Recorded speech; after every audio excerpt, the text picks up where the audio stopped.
Hello दोस्तों, मैं कुणाल कुमार झा आप लोगों को MGS एकेडमी में स्वागत करता हूं। आप लोगों के लिए मैं एक सब्जेक्ट लेकर के आया हूं जिस सब्जेक्ट का नाम है नेटवर्क थ्योरी। इस सब्जेक्ट बेसिकली लाने का मेरा ये मकसद है कि आप अच्छे जब कॉम्पिटिटिव एग्ज़ाम लिखें जो टेक्निकल फील्ड की हो या यूनिवर्सिटी एग्ज़ाम लिखें तो उसमें आप अच्छे स्कोर कर पाए, आप इस सब्जेक्ट में एक अपना अच्छा नॉलेज बना पाए। इसी को देखते हुए मैंने क्या किया कि नेटवर्क थ्योरी को की जो सब्जेक्ट है वो लेकर के आया है।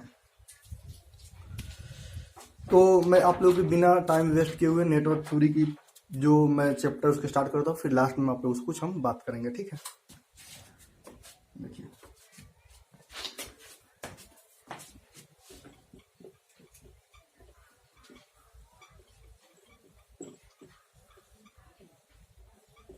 नेटवर्क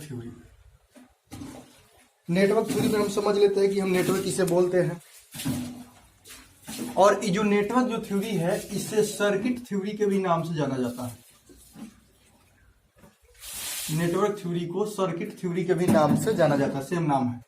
तो देखिए सर्किट क्या होता है, सर्किट के पास ऑलवेज क्लोज पाथ होता है। सर्किट के पास क्या होता है, क्लोज पाथ होता है। बट नेटवर्क के पास में और में नॉट क्लोज पाथ। पहले जो सर्किट जो होता है, सर्किट क्या होता है कि हमेशा क्लोज पाथ होता है, बट नेटवर्क जो होता है में और में नॉट क्लोज पाथ होता है। इसका मतलब ये हुआ कि जो मेरा जितना भी सर्किट होगा वो सारे नेटवर्क हो सकता है। मेरा जितना भी सर्किट होंगे वो सारे मेरे क्या हो सकते हैं कि नेटवर्क हो सकते हैं। बट मेरा जितने जो नेटवर्क होंगे वो सर्किट नहीं हो सकता है। जितने नेटवर्क होंगे वो सर्किट नहीं हो सकता है।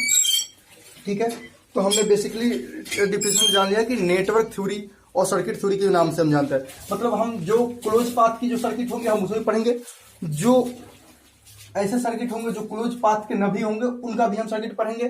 तो इनका बेसिकली जो हम एप्लीकेशन देखते हैं, सबसे पहले हम जब स्टार्ट करेंगे तो हम बेसिक कुछ इसके कंपोनेंट है, हम वहां से पहले हम बेसिक चीज को हम डील करेंगे, फिर बेसिक से लेकर के एक एडवांस लेवल तक ले जाएंगे और काफी सारे न्यूमेरिकल कराएंगे। यकीन मानो मैं ये सब्जेक्ट आपकी फेवरेट सब्जेक्ट बना दूंगा। ठीक है, तो सबसे पहले हम बेसिक सब्जेक्ट की तरफ चलते हैं। तो बेसिक सब्जेक्ट में ये करंट क्या होता है, करंट की बात हम करते हैं। करंट क्या होता है, करंट जो होता है वो rate of change of charge with respect to time को हम करंट बोलते हैं। Rate of change of charge with respect to time is known as current. dq by dt equal to I होता है। तो देखिए आई ऑफ टी होता है और आई इक्वल टू क्या होता है, q by t भी होता है। I equal to q by t भी होता है। तो अब इसका बात करते हैं कि तो जो ऐसा यूनिट होता है चार्ज का वो कूलम्ब होता है, जो टाइम का ऐसा यूनिट होता है वो सेकंड होता है। तो करंट का जो यूनिट हुआ वो कूलम्ब पर सेकंड, जिसे हम एम्पियर बोल देते हैं। क्या बोल देते हैं, एम्पियर बोल देते हैं। तो करंट का मेरे पास दो फार्मूला हो गया। तो देखिए I of T is equal to D q by d t और I is equal to q by t. Basically मेरा दो हो गया। जो ए फार्मूला जो होंगे I is equal to D q by d t, ये जो होंगे डायनेमिक केस के लिए होंगे, डायनेमिक केस के लिए होंगे, जो होंगे डायनेमिक केस के लिए होंगे। ये जो फॉर्मूला है I equal to q by t, ये स्टैटिक केस के लिए होंगे। डायनेमिक केस क्या होगा, डायनेमिक केस जिसमें मेरा चार्ज जो होगा वो वेरिएबल होगा। एग्जाम्पल में हम लेते हैं चार्ज वेरिएबल कैसे होगा, तो Q equal to function of T equal to T square plus 2t plus 1। Example में हमने लिया। अब स्टैटिक चार्ज क्या होंगे, जैसे मान लीजिए कि 5 कूलम चार्ज है, 10 माइक्रोकूलम चार्ज है, तो ये मेरा क्या हो गया, स्टैटिक मेरा चार्ज हो गया। तो हम करंट का दो फार्मूला देख लिए। एक करंट का फार्मूला हम तब लगाएंगे जब मेरा क्या होगा कि चार्ज मेरा वेरिएबल हो विथ रिस्पेक्ट टू टाइम या एनी पैरामीटर के साथ में। तो हम current I equal to D Q upon D T लगा देंगे। जब मेरा जो चार्ज हो वेरिएबल नहीं स्टैटिक हो, उस केस में हम करंट निकालने के लिए क्यू अपॉन हम टी लगा देंगे। अब देखिए अब बात कर लेते हैं कि चार्ज चार्ज बात करते हैं। चार्ज दो तरफ के होते हैं, एक पॉजिटिव चार्ज होते हैं, एक निगेटिव चार्ज होते हैं। जो क्या होते हैं, इलेक्ट्रॉन होते हैं, एक क्या होता है कि प्रोटॉन होते हैं।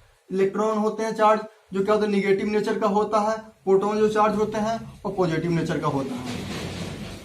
तो दोनों क्या होते हैं कि एटम के न्यूक्लियस में होते हैं, इसलिए नंबर ऑफ किसी भी एटम में number of electron equal to number of proton होता है। इसलिए जो भी एटम होता है वो इलेक्ट्रिकली न्यूट्रल होता है।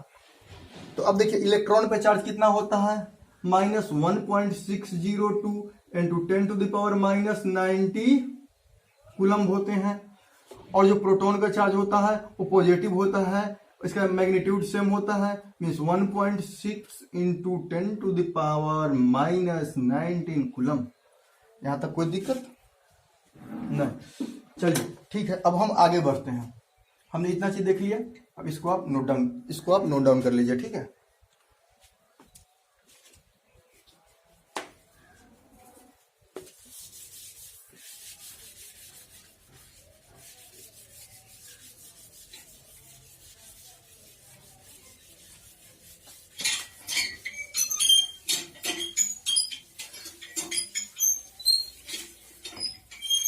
चलिए आगे की तरफ हम लेकर के आपको चलते हैं। कोई एक कंडक्टर है, इसमें क्या होंगे, फ्री इलेक्ट्रॉन होंगे, नंबर ऑफ इलेक्ट्रॉन होंगे। जो इलेक्ट्रॉन क्या होंगे, रेंडमली मोशन, इलेक्ट्रॉन जो होंगे वो रेंडमली मोशन में होंगे, वो किसी भी डायरेक्शन में हो सकते हैं। जब इसे हम क्या करेंगे कि इस कंडक्टर को जब हम एक वोल्टेज सप्लाई देंगे, एक बैटरी से जब हम इसे कनेक्ट करेंगे तो क्या होगा, जो भी इलेक्ट्रॉन है वो इलेक्ट्रॉन की नेचर क्या होती है, निगेटिव नेचर की होती है। तो इलेक्ट्रॉन हमेशा पॉजिटिव डायरेक्शन की तरफ मूव करने की टेंडेंसी में होती है। तो जैसे ही हम एक वोल्टेज सप्लाई यहाँ पे हम भी देंगे तो सारे इलेक्ट्रॉन जितने हैं सारे एक डायरेक्शन में अलाइन हो जाएंगे। जितने भी इलेक्ट्रॉन जो है एक डायरेक्शन में, सारे इलेक्ट्रॉन क्या होंगे कि एक डायरेक्शन में निगेटिव से पॉजिटिव की तरफ अलाइन कर जाएगा। और इलेक्ट्रॉन का जो फ्लो होगा क्या इस डायरेक्शन में होगा। अब इस बात से एग्री करते हैं, निगेटिव से पॉजिटिव की तरफ में। तो करंट की फ्लो क्या होती है, करंट की फ्लो जो होती है हमेशा पॉजिटिव टर्मिनल से निगेटिव टर्मिनल की तरफ होती है। या हम ये बोल सकते हैं कि हमेशा इलेक्ट्रॉन के अपोजिट डायरेक्शन में होती है। तो करंट की जो मेरा फ्लो होगी वो करंट कुछ इस डायरेक्शन में फ्लो करेगी। जस्ट अ सेकंड हुआ।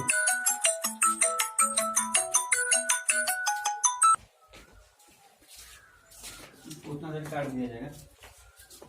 देखिए तो जो भी मेरा उसमें क्या होगा कि जब वोल्टेज सोर्स जब हम नहीं दिए थे तो जो भी मेरा इलेक्ट्रॉन था कंडक्टर वो रेंडमली मोशन में था। रेंडमली मोशन में था तो नेट फ्लो ऑफ जो करंट था वो क्या था कि 0 था। जब इसे हम एक वोल्टेज सोर्स प्रोवाइड कर दिए, वोल्टेज सोर्स प्रोवाइड करने के बाद क्या होगी, जो भी इलेक्ट्रॉन होंगे पॉजिटिव टर्मिनल क्या होंगे, निगेटिव टर्मिनल से पॉजिटिव टर्मिनल की तरफ मूव करेंगे। ठीक है, सारे एक डायरेक्शन में मूव करेंगे। तो मेरी जो रिजल्टेंट करंट होगी, करंट क्या होगी, करंट होती है हमेशा इलेक्ट्रॉन की फ्लो की अपोजिट डायरेक्शन में। तो जो भी मेरा करंट होगी, करंट हमेशा पॉजिटिव से निगेटिव डायरेक्शन में फ्लो करेगी। यहां तक आपको कोई दिक्कत नहीं होगी। चलिए ठीक है, अब आप यहां से देखिए। तो यहां से हमारा आई तो हमने देखा था कि आई फॉर्मूले से क्या निकला, I equal to q upon t निकाला था, जो क्या था कूलम पर सेकंड, जिसे हमने एम्पियर बोल दिया था। और दूसरी जो मेरी क्या होगी, आई जो हो जाएगी, जो हमने अभी निकाला था, I of T equal to D Q of t upon में डी टी हमने निकाला था। ठीक है, अब आप यहाँ पे देख लीजिए। अब हम नेक्स्ट टॉपिक की तरफ, आगे की तरफ हम क्या करते हैं कि मूव करते हैं। अब बात करते हैं कि हम क्यू ऑफ टी निकालते हैं। देखिए जो मेरा चार्ज क्यू होगा वो क्या होगा, क्यू यहां से निकाले तो यहां से क्या होगा, आई इंटू टी हो जाएगा, जो 21 के लिए होगा, स्टैटिक केस के लिए होगा। जब हम डायनेमिक केस का बात करेंगे तो यहां से हम निकालेंगे तो मेरा क्यू इक्वल टू क्या होगा, Q of T D Q of T equal to I of T into D T हो जाएगा। बोथ साइड इंटीग्रेट कर दो, दोनों साइड जब हम इंटीग्रेट कर देंगे इसे तो क्या हो जाएगा, Q of T is equal to integration I of T into D of T हो जाएगा। तो इंटीग्रेशन की हम लिमिट क्या लेंगे, तो हम हमेशा जो इसकी जो चार्ज की जो लिमिट लेंगे वो क्या होगा, minus infinity to T, minus infinity to T. Minus infinity क्या बता रहा है, इस कंडक्टर में पहले से क्या चार्ज है, इस कंडक्टर में पहले से क्या चार्ज है, इस कंडक्टर में पास्ट में क्या चार्ज है, और माइनस मेरा इन्फिनिटी बता रहा है। तो Q of T is equal to क्या हो जाएगा, देखिए minus infinity to zero I of T into D of T plus 0 to T I of T into D of T. हमने लेट एज्यूम कर लिया कि जो मेरा इनिशियल जो चार्ज था वो क्यू नॉट था, इनिशियल चार्ज में क्या था, क्यू नॉट था। तो Q of T equal to Q not plus integration 0 से T I of T into D of T.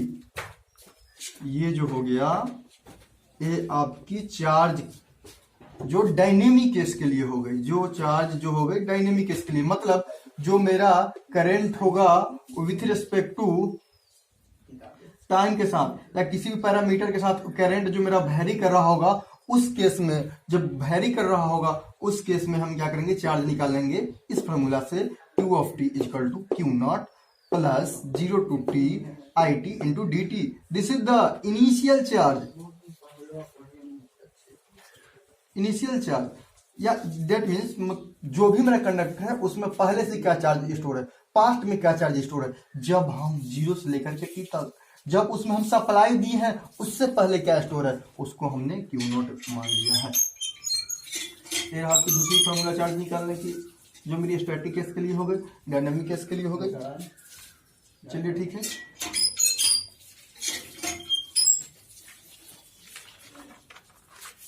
आगे बढ़ते हैं, एक क्वेश्चन के साथ आगे बढ़ते हैं।